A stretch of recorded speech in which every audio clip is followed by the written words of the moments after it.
Gordon was resting in the siding. It was a hot day and the express had been heavy. "I get so out of breath," he complained, "but nobody cares. They just say I'll be all right after a rest." "Get the Fat Controller to give you tanks and a bunker," suggested Thomas cheekily. "You'll feel a new engine. We tank engines never get out of breath, you know." Perhaps it was lucky for Thomas that poor Gordon hadn't the energy to reply. The men worked hard on Gordon, but they couldn't make him better. "You need new tubes, Gordon," they said. "You'll have to go to the works to have them fitted."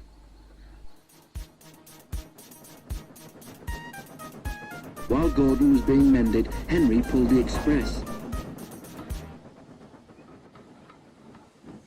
But one morning, just before Gordon was due back, Henry was ill too. "We've no spare engine except Thomas," the inspector told the Fat Controller, "but he can't pull the train on his own." "Could Percy help?" asked the Fat Controller. The inspector shook his head. "The two of them with Duck might manage," he suggested. "It's only as far as the works. They're sure to have a spare engine there."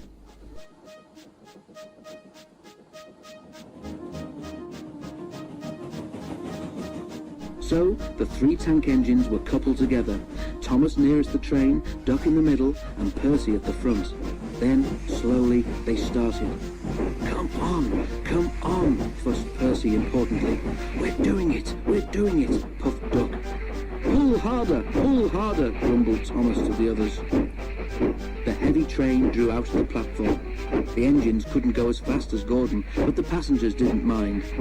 They knew that Percy, Thomas and Duck were doing their best.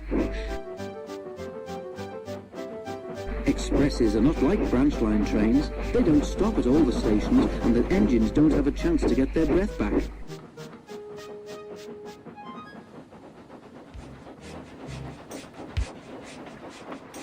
Soon the three began to feel tired. They struggled valiantly up Gordon's hill, but the strain was beginning to tell. "I'm glad we didn't stick there," thought Thomas. "Gordon would never have let us hear the last of it." But the hill proved too much for Percy. His driver blew his whistle and stopped the train. "We can't take you off, Percy," said Thomas's driver. "Do the best you can to keep your brakes off. It's not far now." This made things harder for the other two, but they struggled gamely on, twin columns of steam shooting high into the air. We're nearly there, puffed Thomas and Duck together as they summoned a last brave effort. Poor Percy had no steam left to say anything. They were just passing the works when Duck found he could go no further. Thomas would not pull the heavy train on his own, and the cavalcade came to a standstill a few yards short of the station platform.